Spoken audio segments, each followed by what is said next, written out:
Do you have any family members or someone you know who is on dialysis? Chances are you have heard of someone or know of someone who is. I have worked in treating people with kidney failure who are on dialysis for 11 years.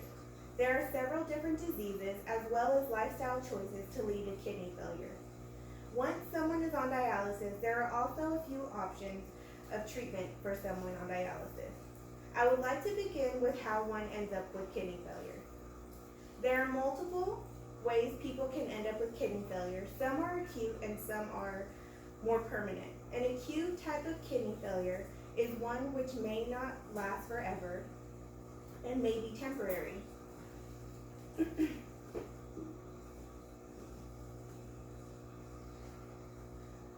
One acute form of kidney failure can be caused by an organ transplant.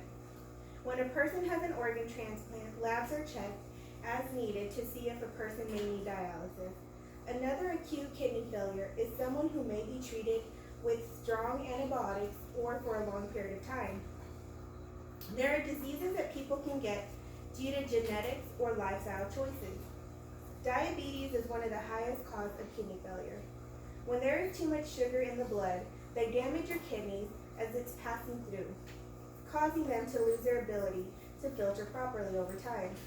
The good thing about diabetes is if you are diabetic, there are lifestyle changes you can make to control your blood sugar and protect your kidneys. Lifestyle changes are things you can modify or add to your daily life to control your blood sugar. Reducing the amount of carbohydrates and sugars in your diet is one change. Adding exercise to as much as 30 minutes of walking a day in your routine can help control your blood sugar and protect your kidneys. The second highest cause of kidney failure is high blood pressure. Seeing your doctor and managing it with medication, as well as reducing salt in your diet and stress, are ways to manage your high blood pressure. Other diseases that someone may be born with, such as polycystic kidney disease. That's what they look like. Polycystic kidney disease. Someone with polycystic kidney disease could start dialysis as soon as 5 years old, being a child.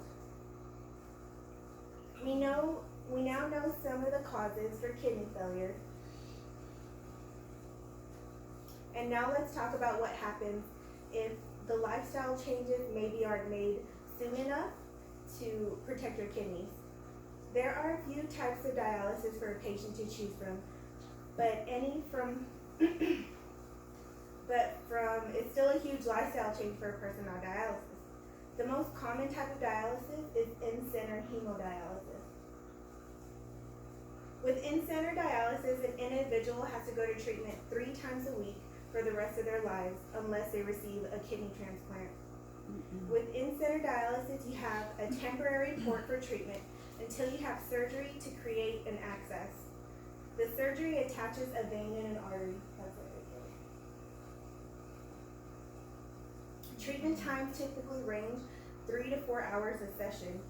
You have to be monitored closely due to the possibility of your blood pressure dropping due to rapid movement of your blood, as well as intense cramps, usually in the legs or in the abdomen. Blood is cleaned by an artificial kidney called a dialyzer, which removes waste and filters out excess fluid from the body.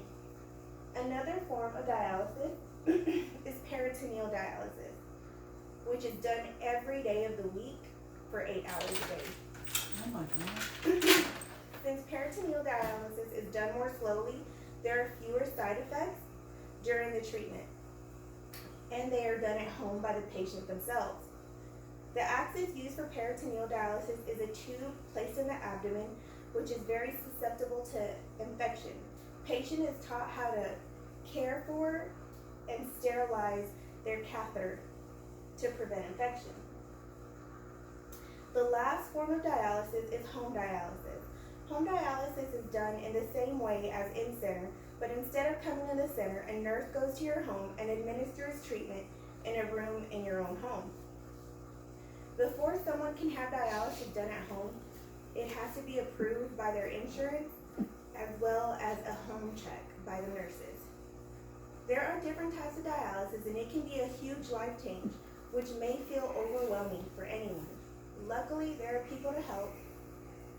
There is a team of healthcare workers with different duties to help facilitate the patient's new lifestyle. No matter what type of dialysis you are doing, you still have access to a healthcare team. In each team, there is a social worker, a dietitian, a doctor, nurse manager, and nurses. Social workers help with finding resources you may need, as well as transportation and any assistance as far as paying for bills or getting food from a pantry. Dietitians help monitor your labs and educate you on the new diet you would have to change for your new lifestyle. The doctor monitors your labs and prescribes medications as well as your dialysis prescription. Nurses and techs care for you during the treatment and help you with any questions you may have and direct you to the appropriate person. You now know and are informed on how to prevent kidney failure as well as different options for you if you do end up having dialysis as part of your life. There are ways to control the two main causes of kidney failure. If you have diabetes or high blood pressure, it is important to make lifestyle changes to keep your kidneys functioning.